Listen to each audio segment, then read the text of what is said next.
How you guys doing, my friends? It's me again. I was just pondering some things and just really wanted to share them with you. Um, I really want to talk about marriage because lately I've noticed that a lot of the marriages are under attack right now. You know, they're under serious attacks. You see, right now my cousin's going through a hard situation with his wife, and a couple of my friends are going through a lot of hard situations with their wives. And and here's the thing: I'm married myself, and trust me, just from experience, I know how hard marriage can be. Okay, so I completely understand why some people feel like they want to leave and separate from the other person. But if you believe in God and you believe in this Bible right here, I just want to share something with you that I just recently came into the knowledge of myself. Okay, and I'm gonna start from Matthew chapter 19, verses 8 through 9. Okay, and it says, "He said to them, Moses, because of the hardness of your hearts, permitted you to divorce your wives. From the beginning, it was not so." So basically, what just said in verse 8 by Yeshua says, it was saying that Moses permitted you to do that, but God didn't. But because of the hardness of your heart, he had no choice but to let you do it. You see what I'm saying? Because he can't force you to obey God's commandments. So, on to verse 9. And I say to you, whoever divorces his wife except for sexual immorality, pretty much what Yeshua is saying is that the only way that divorce is permitted is because of sexual immorality. Pretty much if one person commits adultery on the other, that's when it's okay. And marries another commits adultery. And whoever marries her who is divorced commits adultery. Now just look at this right here. Now, even if we keep this verse right here in full context, even if you divorce your wife because she committed adultery for you and you go and marry somebody else, despite the fact that she committed adultery from you, and even though it is permitted for you to get a divorce for her because of that, if you marry somebody else, you're committing adultery too. You see what I'm saying? Because if we go back to verse 8, Moses permitted divorce, not God. So, Yeshua is saying it's okay for you to separate, but you can't remarry. Is basically what he's saying. Okay? Because we just went on ahead and it says, I say to you, except for sexual immorality and marries another commits adultery, and whoever marries her who is divorced commits adultery. So what is he saying right there, man? He's saying that you cannot, like, either way it goes, you're still stuck in the marriage. Because if you go and marry somebody else, you're still stuck in the first previous marriage regardless. Because God never in the beginning permitted divorce. And God is not one to ever change. But because of our stubbornness and our unwillingness to forgive and forget and try to work through that hard, because I know it's a tough situation, I know it could possibly, be a tough situation. I mean, I could just imagine the type of pain that one person could feel if another person commits adultery, and this is supposed to be a person that's supposed to be committed to them only. But just think about the commandments of the Lord, okay? And just think about how the Lord Himself says that He's married to the backslider.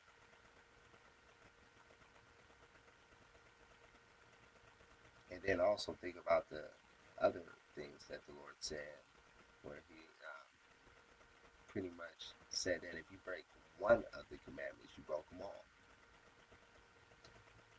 And just think about how intimate our relationship with God is supposed to be. Our relationship with God is the very principles that He told us to use in marriage. You see what I'm saying? So basically, what am I saying? What am I saying is that if we take those same principles that God applies to us and apply them to our marriage, then divorce wouldn't even be in the vocabulary, because God has every right to divorce each and every last one of us, but instead of Him divorcing us and we're committing adultery against Him because we were sinners, breaking His law, He sent His only Son down here to die for us so we could still be able to inherit salvation. You see what I'm saying? So we could be able to still be intimate with the Lord. And when I say intimate, I'm not talking about sex, of course. I'm just talking about having a very, very, very, very close relationship with God. You see what I mean? You know, just talking about just having a very close, being close to our Father in heaven. You know, and even though we're sinning against Him, if we are supposed to be a reflection of Him, then we're going to do the things that He's done for us. And that should come natural because that's just the way He is with us. And if we're truly seeking God and we're truly all about being that reflection, just like how Yeshua was that reflection and is still, you see what I'm saying? Then we're going to live exactly how He lived and have the same views that He had. You know, just think about the situation with Mary Magdalene or Magdalene. She was caught in the act of committing adultery, and the law does say that, if because I have read it in Deuteronomy, and in the Bible it does says that if you catch a woman in the act of committing adultery, that you are supposed to kill her, and even a man, like if you catch him in the act, you're supposed to kill him. It says that in the Bible, you are, and God is still the same, so that same principle applies even till today. But here's one thing that you have to understand. Just think about what Yeshua did when they brought Mary Magdalene. Okay? Yeshua could have said, okay, let's stone her. But instead, he was smart and he was wise. And what he did was he sat there and he pondered for a minute because, it was, it is awful for, like I just explained that scenario. It is awful. And I could just imagine what could be going through his head right now. Just thinking about that situation. Man, you know what? It is in the law right now. It is in the law that we are to do this. So what he thought about was, okay, he rolled on the ground real quick, and I believe that he rolled on the because it doesn't really say what he rolled on the ground. It just says that he did ride on the ground. But what I think he was doing was just thinking about the best way to answer that, you know. And as he thought about it, God gave him a revelation that says, well, just tell him, just say this to him, well, he without sin, let him cast the first stone. And praise God that this story is coming to me because this is bringing forth a revelation to me as I'm even describing this whole scenario to you. And when he said that, everybody, wow, he was the only one left there. And, Yeshua asked Mary Magdalene, were all those who accused you? And she said, he said, did not accuse you? And she was like, no, my Lord. He said, I don't accuse you either. Go and sin no more. And the reason why I like that situation, the reason why I brought that up is because just think about the commandments. If you broke one commandment, you've broken them all.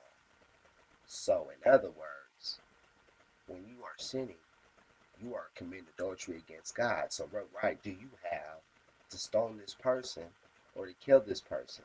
And a lot of us, even though that law still stands today, we don't have any right to do that because we know that we're all guilty of sin. We're all guilty of adultery. So what right do you have to divorce your wife or your husband because of it? You have none. And if you're going to be a reflection of God and stuff, then God desires mercy rather than wrath. So when you are angry and hurt and stuff like that, and you feel like you get to the point where you reached your limit, just remember that the Lord, our God, desires mercy rather than wrath. And that when he didn't stone you when you was a sinner because you committed adultery against him. So why would I destroy my relationship that God ordained until death do us part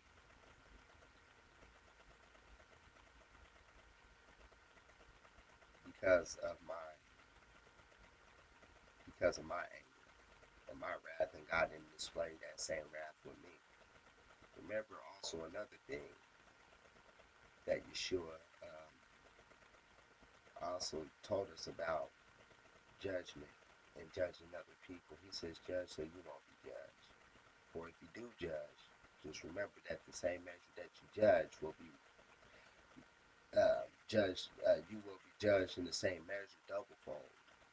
So basically, it will come back on you 2 times greater on you because you got to think of. And I understand why too, because I mean, I praise God that He's actually putting this information in my head right now, because this is even teaching me something.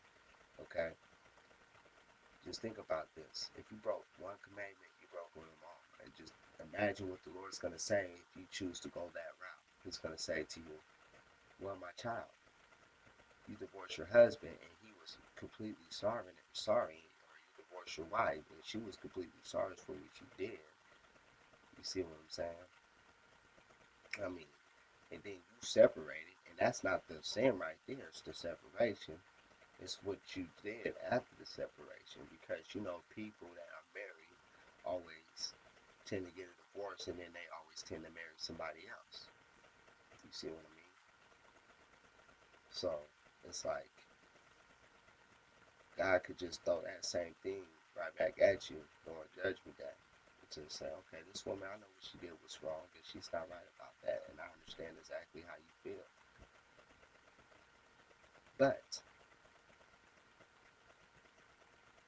you also committed adultery, not just against her, but you committed adultery against me, because I commanded right here in this word you not to, that you guys were supposed to stay together till death do you apart. And when you married this woman, or when you married this man, this guy was still living, and though you guys were separated,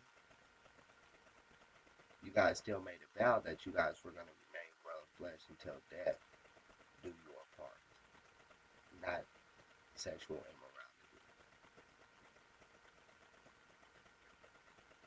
And that's what we have to understand, is that sexual immorality is not even enough for divorce, because God could have divorced us. And Judgment Day, when that does come upon us and stuff like that, we will be held accountable for everything that we do, think, and say. That's pretty much all I really wanted to say. God bless you and shalom.